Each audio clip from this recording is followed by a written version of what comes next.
Alright, selamat malam good people, kembali dalam Indonesia Berbicara bersama Ira Kusno. Tapi tenang, Mbak Iranya nanti kita akan hadirkan. Tapi saya sebelumnya perkenalkan Fanny Kuskarno sebagai co-host malam hari ini bersama kawan saya Denny Franciscus Malintan. Yes, dari Teman Rakyat. Jadi Mas Denny ini khusus akan meng-unboxing caleg-caleg kita malam hari ini sebagai narasumber, bagaimana rekam jejaknya supaya tidak salah pilih nantinya ya. Betul. Oke, yang pertama langsung aja dalam kotak ini ada caleg-caleg narasumber kita malam hari ini. Siapa saja mereka? Siapa saja yang mau di-unbox hari ini? Grace Natali! Wow. Rekam jejaknya Mas Denny. Sis Grace ini pernah jadi jurnalis, wartawan. Yes. Kemudian juga pernah jadi anchor juga. Lalu kemudian pernah jadi CEO dari sebuah lembaga survei yang lumayan besar nih di Indonesia ini. Yang kemudian men-trigger nih, Sis Grace ini akhirnya bukan join partai, tapi bikin partai baru yang katanya bebas korupsi. Dan juga Sis Grace ini juga punya satu iklan yang lumayan signature nih, yang katanya udah itu dia. Tapi setelah bergabung di partai ini, setelah mendirikan partai ini, juga ada kontroversinya. Jadi Grace ini menolak perda-perda syariah dan Injil. Waduh. Bahkan koalisinya sikut juga, bro. Sikut-sikut juga. Iya. Katanya partai nasionalis abal-abal. Waduh. Aduh. Bagaimana itu? Oke. Selanjutnya. Iya. Coba kita dengarkan bocorannya.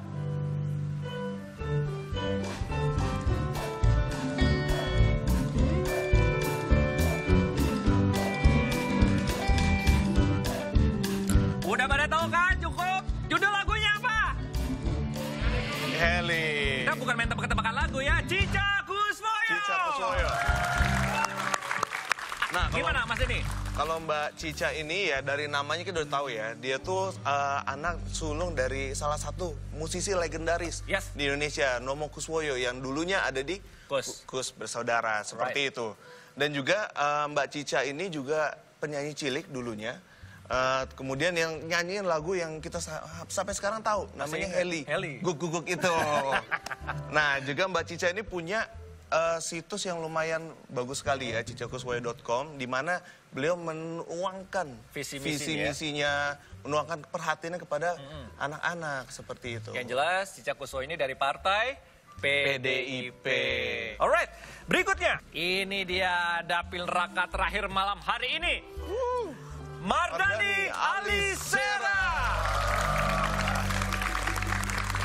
Waduh, kalau yang ini Mas, yang ini udah kita sering lihat di TV kayaknya. Ucapan-ucapannya itu pedes dan kontroversial sekali. Sampai apa namanya, kemarin tapi beliau juga sudah sukses ya membawa Bapak Anies Baswedan dan Bapak Sandiaga Uno untuk menjabat sebagai gubernur dan wakil gubernur. Jadi kiprahnya di dunia politik rasanya tidak diragukan lagi. Oke, tapi yang jelas Mardani ini membuat hashtag yang juga sukses. 2019 ganti presiden yang menimbulkan gesekan di masyarakat. Sampai sekarang. Nah, itu luar biasa ya. Kira-kira dengan kesuksesannya mengusung Anies Sandi, sukses nggak buat dia nanti masuk ya? Kita lihat aja. Alright, itu dia ulasan singkat unboxing kita malam hari ini. Dan selanjutnya bagaimana dengan Anda? Sudah siapkah membuka atau melihat rekam jejak dari caleg kita? Kita lihat yang satu ini. Yang siapa tuh yang ngaca? Caleg ya? Lah, ini mah caleg dapil gua. Kenal Yang? Tahu lah, posternya di mana-mana. Ngakunya lebih jujur, lebih merakyat, lebih santun. Udah, buka Yang. Oke. Jendelanya Yang, bukan yang lain. Oh. Ya, mantan koruptor.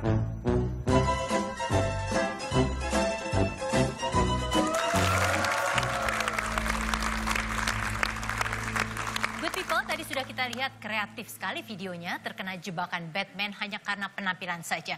Jadi kita tepuk tangan dulu ini buat teman-teman, yaitu di Teman Rakyat yang sudah peduli dengan isu rekam jejak para caleg. Jadi kalau kita bicara bukan cuma pilpres atau calon presiden dan cawapres, tapi ini juga adalah calon legislatif. Kita tepuk tangan dulu. Dan malam ini, Good People, kita sudah ada 3 orang tamu. Yang pertama ada Grace Natali, ini caleg DPR RI dari PSI, Partai Baru, Dapil 3 DKI Jakarta. Selamat malam, Grace. Kemudian ada Mardani Alisera, caleg DPR RI dari PKS, Ini politisi yang sudah malang melintang, Dapil 1 DKI Jakarta. Selamat malam, Bang. Halo, Mira. Dan last but not least, ada Cica Kuswoyo, caleg DPR RI dari PDIP, Dapil 1 DKI Jakarta. Ini penyanyi idola zaman cilik. Ketahuan angkatannya. Selamat malam, Mbak Cica. Jangan sebut angkatan. Penyanyi idola saya juga. Saya juga. Jadi kita semua satu angkatan. Grace, sebutan bro dan sis ini memang sengaja dibuat untuk merebut hati para milenial yang saya sampaikan atau gimana? Karena buat sebagian orang ini luar biasa, buat sebagian lagi kok kayak yang online-online itu ya. Jadi kan kalau di PS itu memang seluruh pengurusnya usianya di bawah 45 tahun. Calegnya pun setelah kita lakukan seleksi secara terbuka transparan, 65% millennials. Jadi dari awal sebutan bro dan sis supaya ada egaliter gitu ya, jadi nggak berjarak dan memang itu bekerja dengan baik sih, artinya bekerja dengan baik buat sebagian orang, buat sebagian lagi mengatakan bahwa itu enggak banget deh. Masa sih? Berapa surveinya? Justru saya menanyakan karena apakah dari PSI sendiri tidak mendengar ada suara-suara semacam itu? Iya, tapi bagus juga kalau jadi pembicaraan kan, ya. Ternyata. Kan tapi seberapa banyak kita nggak tahu. Dan lagi-lagi kita nggak mungkin menyenangkan hati semua orang. Artinya kalau mereka memberikan pendapat, artinya mereka perhatian kan. And it's good. Oke, nah kalau untuk Cica sendiri, ini kan sesudah dari penyanyi cilik, banyak vakum, orang nggak dengar kegiatannya, tiba-tiba nyalek. Dan dapilnya pun berat. Apa sih sebenarnya yang mendorong seorang Cica Kuswoyo masuk ke dalam pertempuran politik ini? Iya, pada akhirnya di fase pertama saya kan saya selalu berada di antara emak-emak atau ibu-ibu yang seangkatan saya pada saat ini ya. Terus saya selalu datang dengan segala suasana gembira, dengan karya-karya papa, apa segala macam, itu sudah selesai. Terus fase 2 saya dengan keluarga, saya dapat dukungan penuh dari suami anak-anak saya. Akhirnya fase 3 nih masuk, fase 3 di mana saya pikir saya harus manfaat buat orang banyak. Gitu, itu yang nah kalau di dapil sering disuruh nyanyi katanya, bener nggak? Apa bener masih ada yang inget Cica Kuswoyo? Jangan-jangan emak-emaknya nih yang ingat? Ya masih Mbak, masih banget Ra. Jadi baru masuk gerbang ganggang sempit itu kan dapil kita sama nih Mbak Ira. Terus udah gitu, Heli guguk, Heli guguk. Aduh mak aku wis seket ini masih Heli guguk. Tapi ya apa-apa, akhirnya ya lirik kita rubah. Kan? Ya alhamdulillah Mbak. Okay. Bang Mardhani, ini kalau misalnya dilihat yang menciptakan hashtag 2019 ganti presiden itu abang pertama. Merasa nggak sih bahwa itu kemudian menjadi mengkotak-kotakan kita orang Indonesia? Merasa bersalah nggak sih? Enggak, karena nggak merasa bersalah? Enggak, karena nggak niat hashtag itu ngetop gitu loh. Orang menganggap bahwa ini kampanye yang kepagian. Awalnya diundang TV. Sebagian besar menurut saya terlalu quote and unquote over. Saya bilang enggak kok, Pak Jokowi bisa dikalahkan asal kita bekerja dengan baik. Kami yakin nanti 2019 bisa ganti pemerintahan. Besoknya ternyata itu viral. Nah, sesuatu sekarang ini di era sekarang, apa yang kita niatkan kadang-kadang nggak viral, apa yang kita spontan tiba-tiba disambut. Kenapa ketika waktu itu sudah sebut bahwa Pak Jokowi bisa dikalahkan, langsung saja misalnya Prabowo jadi presiden? Karena takut disebut kampanye itu? Enggak, waktu itu kan kita udah mulai dari 2018. Mulai Februari 2018 itu sudah disampaikan, sementara Pak Prabowo nominasinya di Agustus 2018. Jadi belum ada pembicaraan Prabowo sebagai capres. Itulah. Nah kalau melihat sekarang situasinya terus terang memang terkotak-kotak. Abang tidak merasa bahwa sebenarnya harus ada tagar yang lebih sejuk keluar dari abang yang jadi viral juga?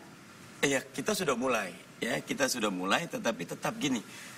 Ketika sekarang ini viral itu adalah sesuatu kenyataan, saya ingin ini tetap, tapi kemudian kita tambah. Ayo, ini sekarang kontestasi gagasan, kontestasi karya, dan itu sudah dibuktikan.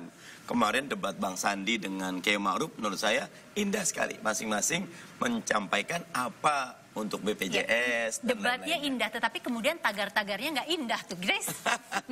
Sedikit banyak sih pengaruh, Mbak Ira. Apalagi untuk mereka yang menggunakan media sosial ya, yang tidak terlalu tahu perkembangan berita politik dalam artian nggak ngerti sampai ke dalam. Jadi kan dia mungkin hanya skimming, yang kelihatan ya kan yang paling trending begitu ya. Permukaan, iya. bukan masuk ke dalam. Iya, jadi mempengaruhi orang untuk mempunyai opini sih. Jadi sedikit banyak pasti ada pengaruhnya. Oke, kalau di tempatnya Bang Mardhani juga terasa seperti itu? Ada, tetapi sekarang ini yang paling kerasa tatap muka memang. Mereka mau kita ngetop kayak apa, kalau nggak ketemu, belum.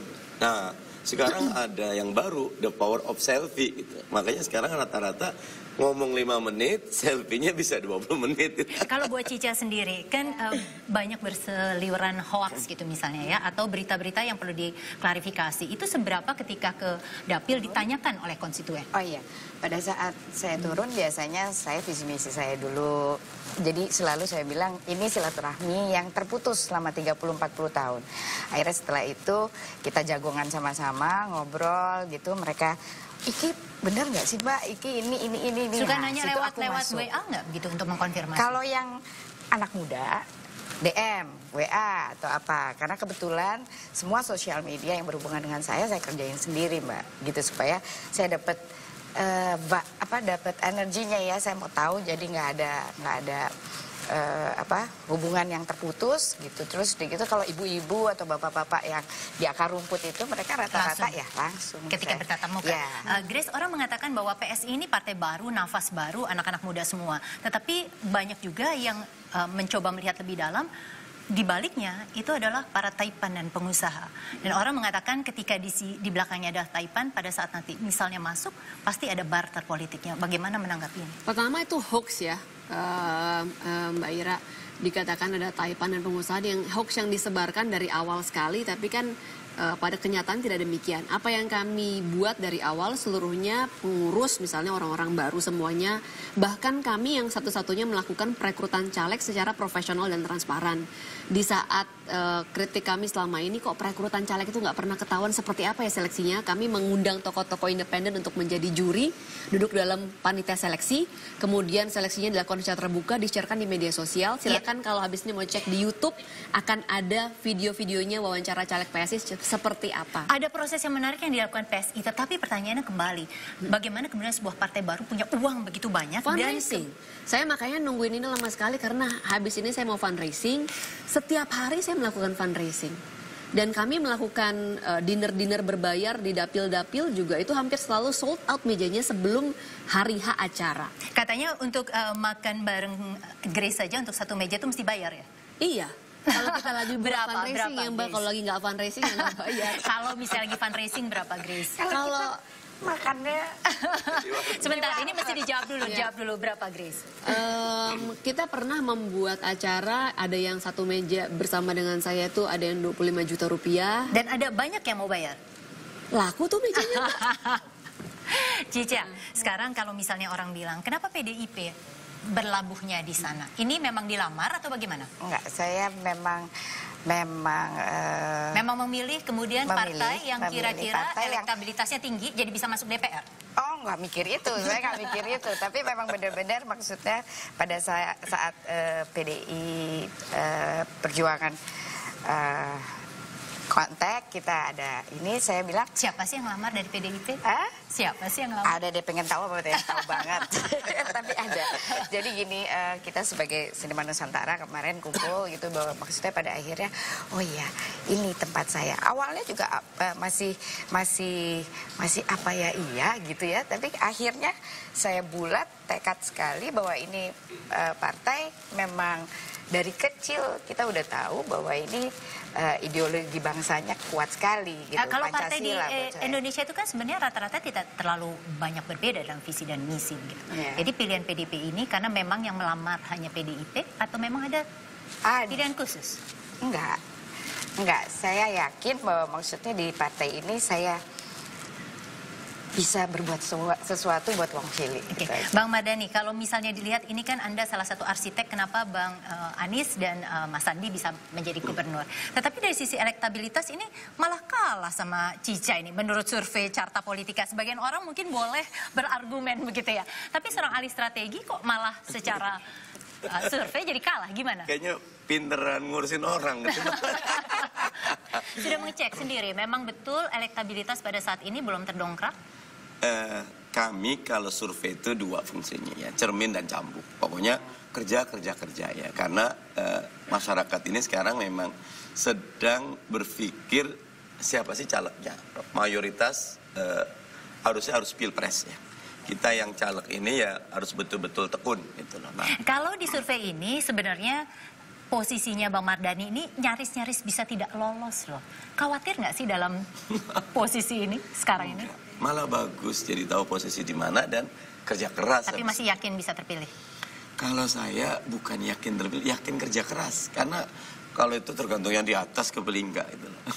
Baiklah, good people, jumlah caleg DKI Jakarta untuk DPR RI mencapai 331 orang. Padahal alokasinya hanya butuh 21 orang saja. Lalu bagaimana para caleg ini bisa memenangkan pertarungan di dapil neraka? Tetaplah bersama Indonesia Berbicara, kami akan kembali sesaat lagi.